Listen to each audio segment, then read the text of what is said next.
Good morning, everybody, this snowy Thursday morning. And this is not our usual digital media sync in any way. Before I start talking about it, I just want to do some of this admin stuff that we usually do. I am Giulia Gambale. I run Digital Media Sync out of Known Co-working. It is one of three Known Live programs. The other two are Pivot Talk and Connection Corner. And Connection Corner is hosted by Barb Nangle, and we'll be having a couple announcements about Connection Corner as well. All of this programming can be found on Facebook Live at the Known Co-working Facebook page, YouTube, Digital Media Sync, and then we also have it on the nhvknown.com website. The other thing that I wanted to let you know too is Known Co-working is actually open and running. We just ask that everybody wear masks. And we are located at 139 Orange Street in New Haven. We are also going to be starting our third Knownpreneur program, so our third cohort, and that's going to be starting in February. So that's going to be really exciting as well. And of course, we'll be bringing our Knownpreneur guests onto our Known Live programming. So today I'm super excited because I have two guests with me, and they are from the Arts Council of Greater New Haven. So I have Rebekah Moore, who is, hello. You are the program director now. Yes, Then I also have Sarah with Sarah Ficca, and she is the communications manager. So I want to let you each introduce yourself because you're introducing yourself to the whole program in the Arts Council as well. And so I want to do three things. I want to make sure that that you introduce yourselves, what your roles are, but also what you see in the coming year. And I know we were talking back in the green room about how, arts anywhere and in general, but I think also very specifically in New Haven, and especially in the past couple of years. And I think the term that we used has been soul saving. in every sense of the word, right? Yeah. Definitely. So, Rebekah, if I could start with you. Yes, hi, I am Rebekah Moore, New Haven native, born and raised, Hill House graduate, Southern Connecticut State University graduate.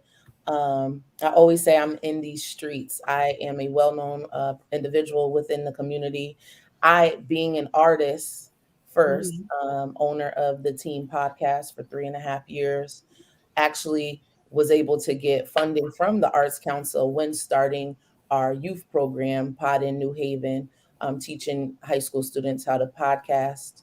And we'll talk about that with our conversation. And now being able to work for the Arts Council, I find it a great privilege to be able to be an artist and now working for the organization. I know what it is that artists would like. I'm ready to be in the streets and asking people like, listen, what do you need to get, because we're going to get it done. So I'm so thankful for Dan Winter and the rest of the Arts Council staff and the board for all the things that they're doing in the community. They make it really easy for artists to actually be artists and be a business and not just a hobby or a craft. And that is so important. Yeah. That last sentence where it's more than that, and Absolutely. all the opportunities that are afforded and communicated, which is a very good way to just segue over to Sarah and your role now, right? With the Arts Yes. Council. Welcome. Thank you. So I'm Sarah Ficca, and I moved to New Haven when I was a tender teenage runaway.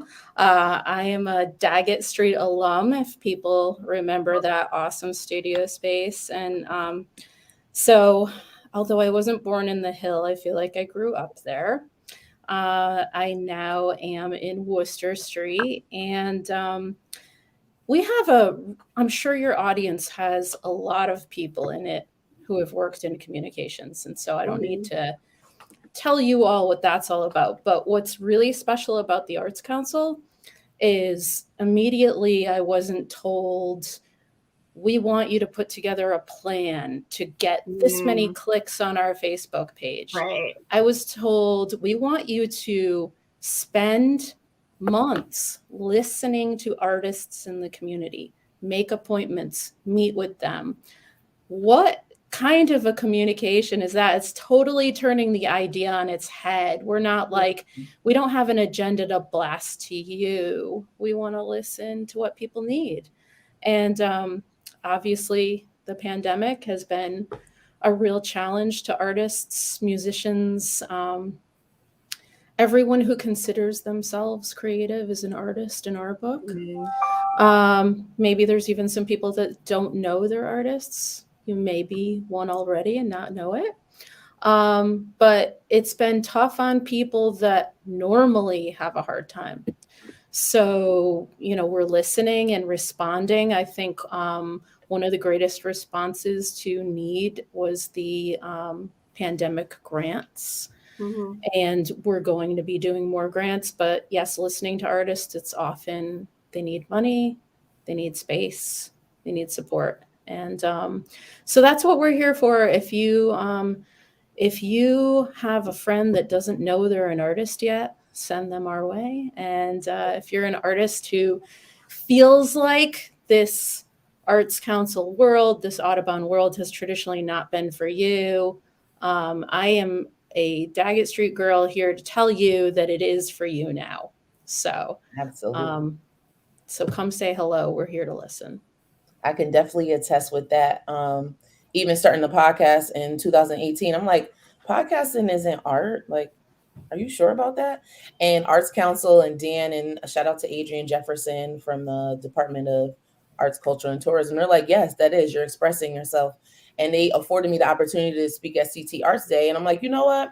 You're right. It is an art and it is a craft. So thankful for them because, like you said, there's a lot of artists that think, well, this isn't art, or Audubon is a whole world within itself. The real art realm. Like I don't have any parts of that. And that's why I'm so grateful for the Arts Council, because they've made their applications for their grants super easy for someone, just starting out, seeing themselves as an artist.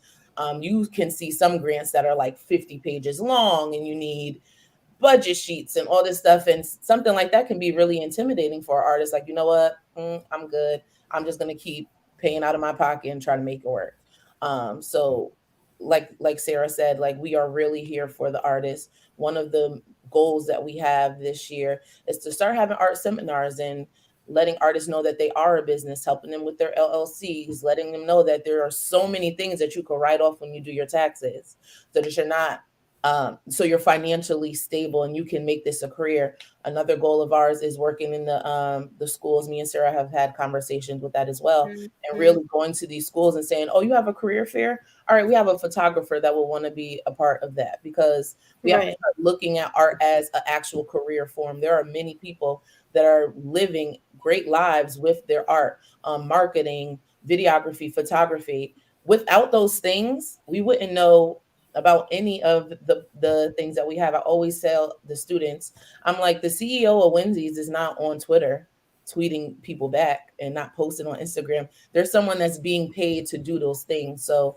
to let artists know about these different genres of careers and letting these kids know at an early age, I think is really beneficial. And we're able to shift the narrative of their parents and older generations that say, get a good job with good benefits, so then when you're 67 years old, you can retire and have a pension.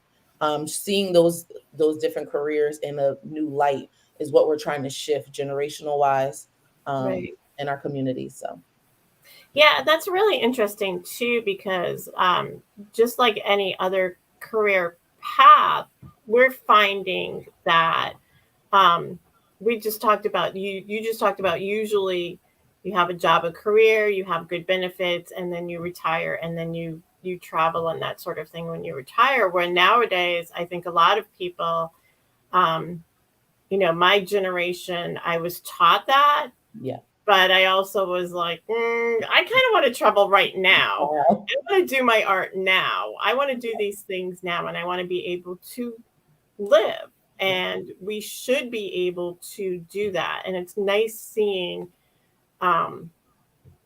that we're able to open up in that way and say, yes, we deserve to eat, we deserve to have good health care, we deserve to be homed, and we also deserve to do the things that we're very, very passionate about. So to see the Arts Council kind of communicate and bring through that, yes, these are things that I noticed that the last grant that was promoted, it was like so that artists can actually have a living, can actually live their lives and do their work. And so this was something that like has evolved, right?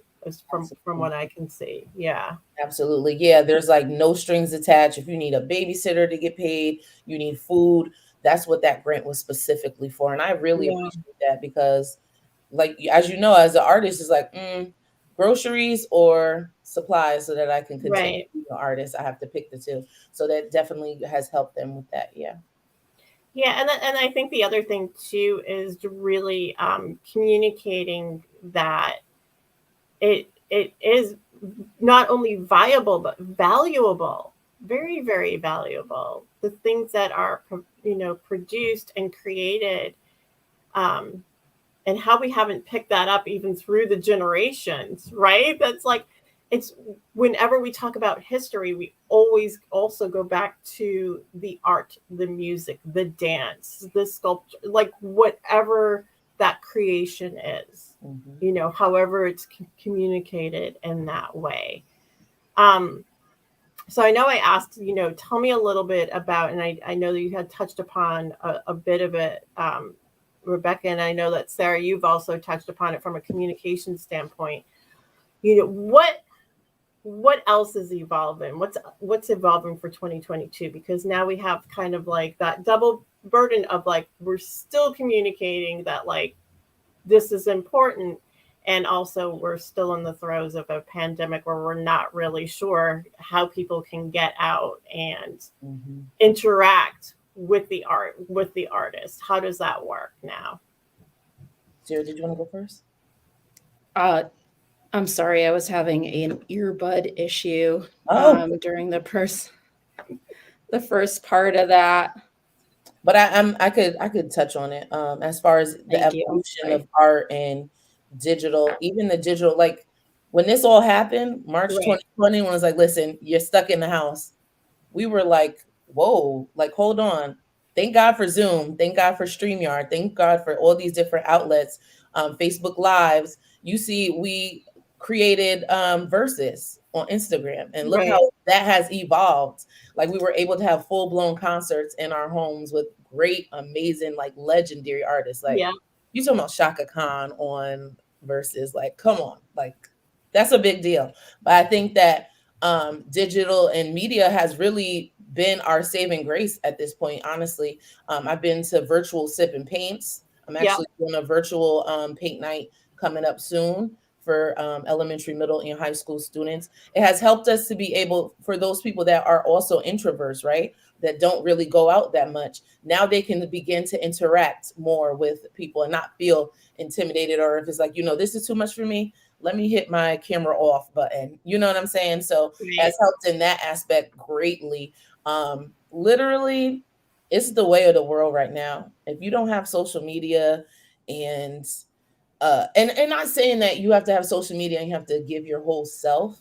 You can still be sacred within certain things, but the days of going out and doing the paper flyers have been very minimal. I'm a type of person that says you need all forms of communication, not just one, because you don't have those people that are social media or emails. So you still have to have that. But it's a great way to get your art not seen just in your communities, but across the world. A podcast can have listeners. We've had listeners from Canada, Chicago, California, Virginia. So you're not just stuck in one space. So that's literally It's Yeah. evolving very And much. that's something that I've heard a lot from all sectors, right? So, and the other thing too is to actually understand that art is also a business. So it's like we always say art and business, right? And it's just like all sectors of any type of creation or innovation. Absolutely. But the one thing I've definitely been hearing across the board is because we have these social media channels that we have so much access to the rest of the world. So as artists, we have access to the rest of the world. As business people, we have access to the rest of the world. And those who are consuming all of that, right? So anybody, like you said, anybody can come in and experience New Haven artists, musicians, and so forth. And then that kind of access, again, helps provide for business creation and a livelihood. So To Sarah, add to that, yeah. so you would all be amused that I accidentally hit the fast forward on the earbuds and it was playing Rebekah's podcast. So yeah, so how about that? But so here's one of the things. I think that everybody's always so focused on young people are online. What about older people? The pandemic really got a lot of my older friends to stop being afraid of technology and embrace it. And they love it now. They love that, if they want to be a part of an arts chat, like we're having one next week where people can log on to our Facebook Live and talk to their representatives on Tuesday morning. They don't have to put themselves at risk for the flu, or maybe they're just having an arthritic day. Whatever. It's not just about young people. It's brought in a whole new older crowd that really appreciates what the young kids have been saying about technology. And conversely, I think there is a slight possible ripple of a rejection of the technology happening in the younger kids. They think it's so cool and unique to put up a flyer. It might just be a micro trend. I mean, I don't think this is going anywhere. But to loop things back into technology and communications. I would just say for people not to become overwhelmed. If you're an artist and you're doing really well with your one platform on Instagram and you feel happy, then stick with it and don't feel like some sort of pressure that you have to have a Twitter. Right. Embrace it, but don't let it overwhelm you either. And that's all I could say is I think it's been really great to see everybody coming together and using the communication tools. Now we'll have to see how it susses out when this is all over. Right. Yeah, I say it all the time. I'm like, TikTok is theater, dance, and music all in one. And like these kids are mastering that. And as to your point of how, we have access to all of the world, another project that Arts Council will be starting, which I'm so excited about, is Culturalists. So it's newhaven.culturalists.com. It is a directory for artists, solely artists. So if you make treasure beads, if you make candles, if you are a spoken word artist, if you're a singer, if you're a dancer, you will be able to make your own profile on this platform. People can pay you directly. We don't get any of the money. The platform doesn't get any money. It goes directly to you. If people want to contact you to book you, they can. So say someone says, I'm looking for a puppeteer. They can type in puppeteer and there are a list of everyone in the greater New Haven area that our puppeteers will be there.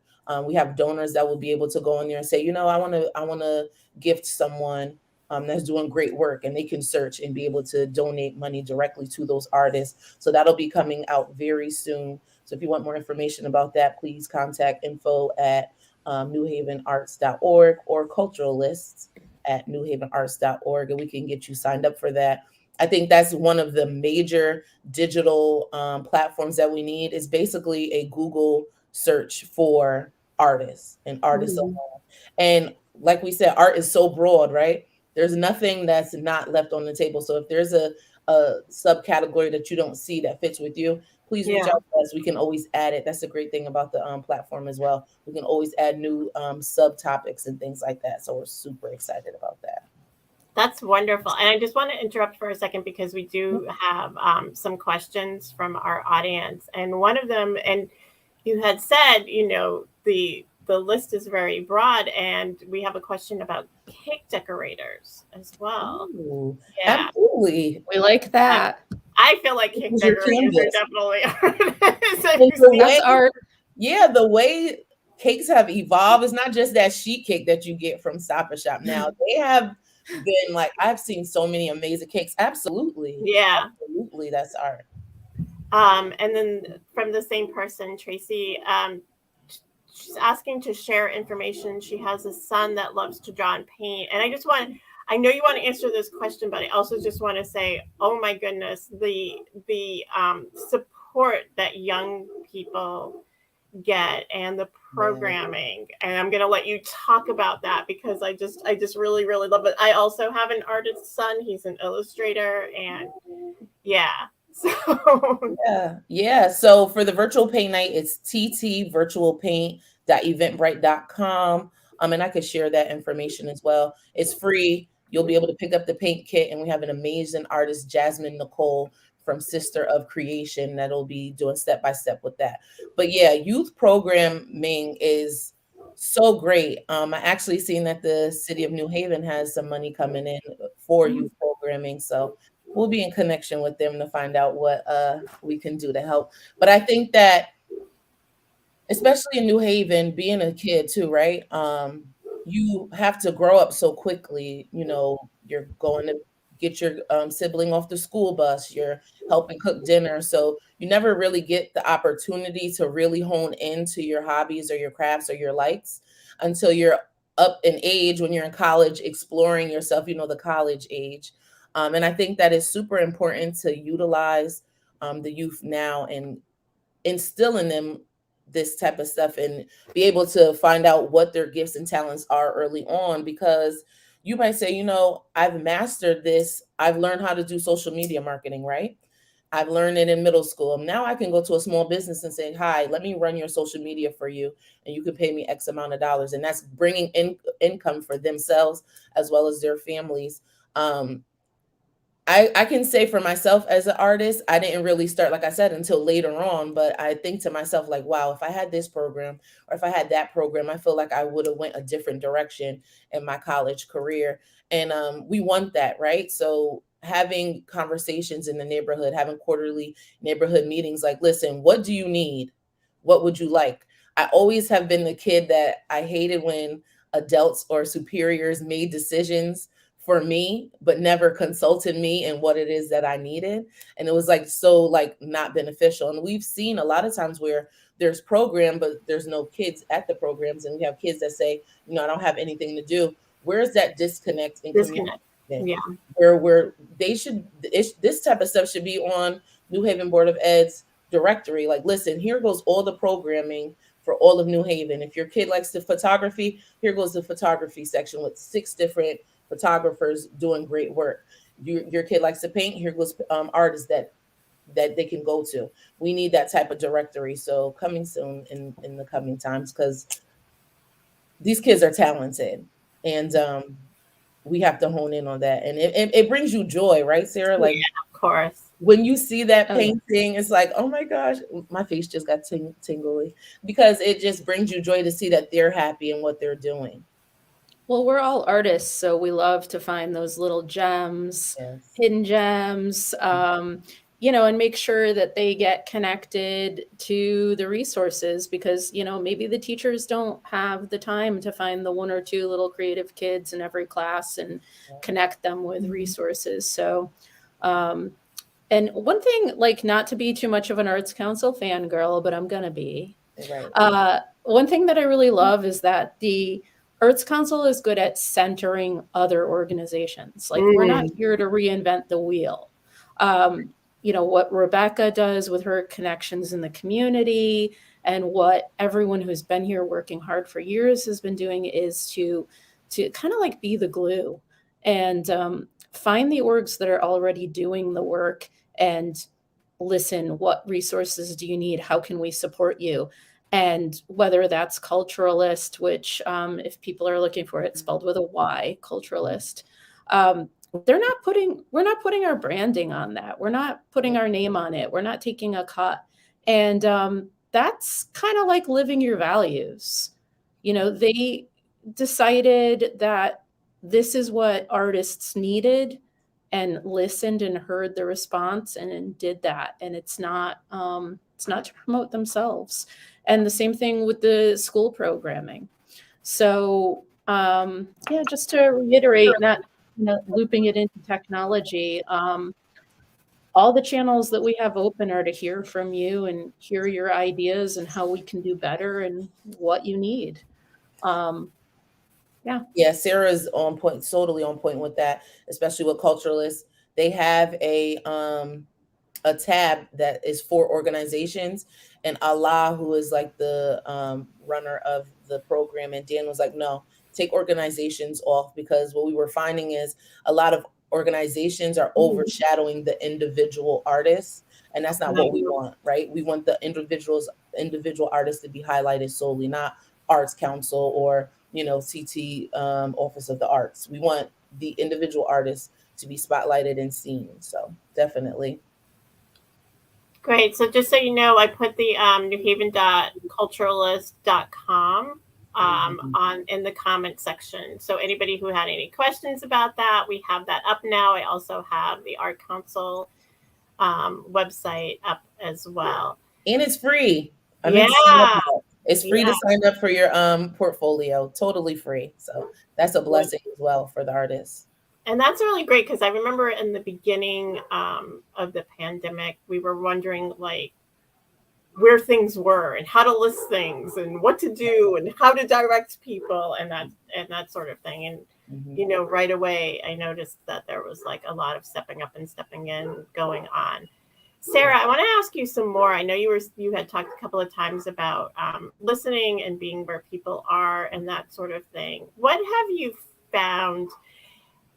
I think I'm going to back up for a second. The interesting thing, I think, is like we often tell people to be in the social media platforms where they're comfortable, but all of us, each of us, right, as being resources, we feel like we have to be everywhere.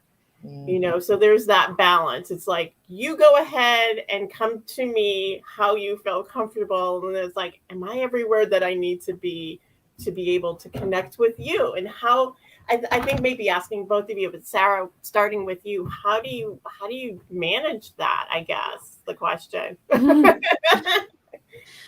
Well, I mean, in all cases, I feel like you just have to be genuine wherever you are. And so if we don't have something to tweet about on a given day, I'm not going to like make something up just to put content out there. If there's an interesting piece of health news, I think this week I tweeted out, resources for getting COVID testing.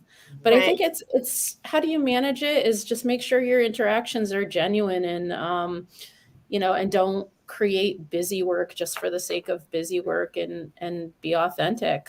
I think that there's different voices in different places too. Like if you notice on Instagram, people aren't going to be super interested in breaking news. They want a visual release. So again, I think it's just being genuine and putting out real content for a reason, not just making waves to make waves. So that's how I manage it. And so far so good. If people have ideas, I'm open to them too. I would love to have some people come in and do an Instagram takeover. That would be super fun.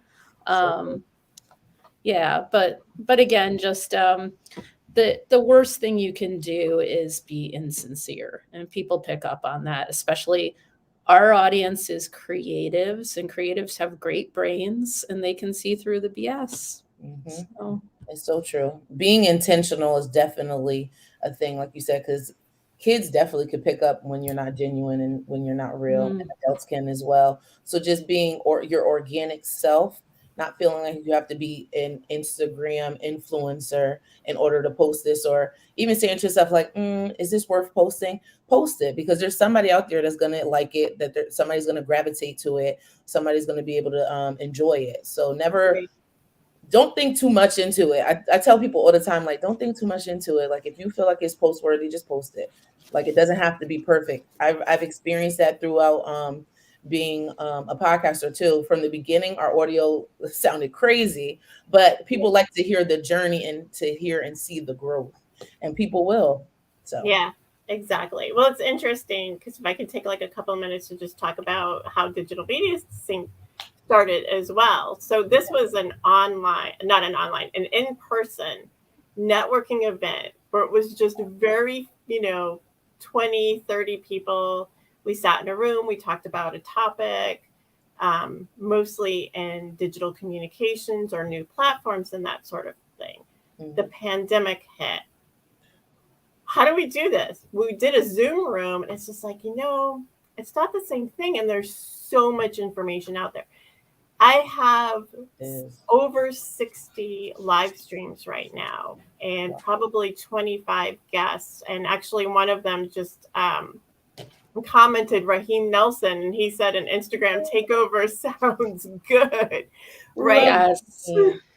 This is a type of thing where, if I were to answer the question I just asked you, just opening up, right, and making things more transparent, more available, taking those leaps and those chances, and then again providing that accessibility more and more, right? And then it just becomes like a conversation like this. I have some of my best conversations are with guests that I just like bring on and just be like, all right, what do you want to say about what you're doing? That sort of thing. And it works, right? And that's the genuine organic conversations that we're talking about. Yeah, and I spoke with this with Winter when doing our next event that's coming up soon. She was like, I feel like with the pandemic, I've gone to more events because they're digital rather than having to be in person, because that feeling of trying to be everywhere at once in real time, like physically going to this place and that place, Right. it can wear and tear on you a lot. Whereas, Zoom stream, okay, next one, boom. And it's not as taxing getting dressed, finding out what you're gonna wear, making sure you're Yeah, comfortable, making sure am I gonna wear makeup or not makeup? yeah. I think digital has really let us just be. Yeah, no, it's true. In a lot of ways, it has done that, which is interesting because then, one of the questions that I think, Sarah, you had touched upon a little bit is, it'll be interesting to see what happens when we come out of this, where a lot of people are thinking about doing kind of like a hybrid situation, which we did at one point, late 2020, part of 2021, where it's like, we have access in person for a number of people, yet we still want to keep it as open as possible so that we still have that online experience as well. And we're still looking to make that online experience as positive as possible, as wonderful, as successful as possible. Do you see that happening a lot as well? There's definitely been examples throughout the past couple of years, but as we go into 2022, 23, 24, and beyond, how do we manage that online experience and let our artists really shine again to the world? I like the idea of continuing hybrid because there are people with social anxiety. There are people with differing abilities physically, um, in addition to, distance and illness, who have been brought into the world because they've been able to equally participate in events. So I've done a couple of combo events. It can be hard to make sure both ends of people are included, but as long as you have like a plan to have one person maintaining the online space and one person maintaining the offline space. I would love to see it continue just because of that very reason that people are included. Yeah. Um, Absolutely. The inclusion, as well as, like you said, covering all areas and expanding your reach. If we say, all right, no more digital, we're just doing in person. Okay, well, that cuts out all the people from Virginia that was interested, or all the people Mhm. from Maine that were interested in your content. So you want to be able to make sure that you are covering all areas, like you said. So I totally am with the hybrid. And it can also, you say, I don't feel like getting dressed. I'm going to log in instead. It works. It works for get everyone. dressed from here up. Yeah, Right. exactly. I've got my cozy knee socks on, by the way. Okay, yes.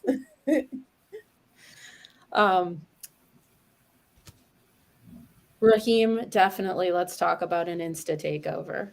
Okay, so you saw that comment as well. Yeah, that's And great. Tracy, you're right. Expressing that it's okay not to have a degree. Totally. I've always said that. It's sad that we don't have a lot of technology schools available in our community. It's Eli Whitney and Platt Tech and Milford. And then Job Corps does trades too, but that's seen as the school for the problem child, or the ones that aren't getting it right. I think that a lot of more schools are more open to having artists come in and do different things, and give them an idea, just to a little taste of it, so that they can further it. I think that's totally important, because college isn't for everybody. I mean, even in the pandemic, we've seen how many people redid their houses. The cost of wood is going up when you're trying to get flooring done and furnaces and things like that. Like, you need those service providers as well. So definitely agree with that. Well, coming from someone who didn't get a college degree until age 30, I am all down with like us kind of destigmatizing that. And it was amazing, the difference between the interviews I got with and without. And I think that we need to even value not going to technical school. Maybe you intern under someone. Maybe you're just that genius kid who knows how to like shoot video and edit it, which you can see 13-year-olds on TikTok doing great. I don't necessarily think papers are needed. I don't want to detract from the value of a liberal arts education and how it can like, open people's minds up. But I think we need to find a balance between the two. And that was one of the biggest problems for me as a youngster, was I assumed that Arts Council, Audubon Street, arts grants were for people that had degrees, that you had to have a master's, or they wouldn't even look at your grant application. And so, asking you all to spread the word that that's not how things are anymore. And help us find those artists, help me connect to them wherever they are, Twitter, Instagram, Facebook, wherever, email. Maybe I need to go knock on their door and do a studio visit, but reach out to me and say, hey, like, I know a young person, they have no degree, they're 22, they're doing these awesome things, and they could really use some resources. And then, can connect with them and say, hey, I was undegreed too. We want you. So unpapered, as we like to say. Unpapered, yeah. And I had the same kind of story too. And again, I also came from a generation where there was a stigma attached to, being an artist, and, not being able to, well, you're not going to be able to take care of yourself. Who's like, I can take care of myself. Right. The starving artist mythos is so boring. Right. Come on. Yeah.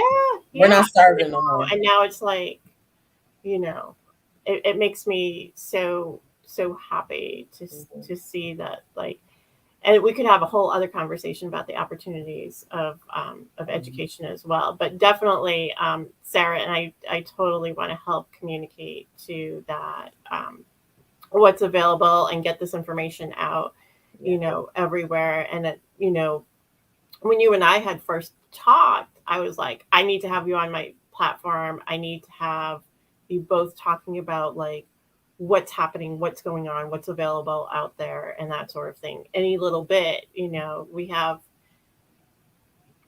people who are watching right now who are asking questions and who are looking for this information, and we just want to continue that as well. Absolutely. Yeah, Thank you. and just to promote us, come and sign up for a membership. It's free right now. It's literally like filling your email and your zip code in. It takes no time. It used to be very expensive, so take advantage. It's free, and then you're going to hear about the grant opportunities, and we can hear from you. You know, like, so just encourage people to take advantage of that free option that we have now. Yeah, definitely. We want it to be, like she said, accessible to the artist, and we don't want that price tag to deteriorate or deviate that artist from, oh, well, no, I can't sign up. Please sign up. It's free. I learned about other grants and opportunities for signing up. Literally, the email. I love the weekly email, like, what's there to do this week? I'm like, oh, look, I'm going to take my son there. Oh, this is great. I'm signing up for that. And it's just a great tool to find out what is going on within the arts realm. Well, I want to thank you both so much for joining me on this program. It makes me so happy too. This was good. Like, let's do it it again. It's super good, and we do have artists. We'll keep pushing this content out. I'll also provide a recording as well, so you can send it out and do whatever you would like with it. Once again, thank you so much for joining me, Rebekah, Sarah from the Arts Council of Greater New Haven. And thank you so much for having us. And I will say bye and see everybody next week. Thank you, everyone.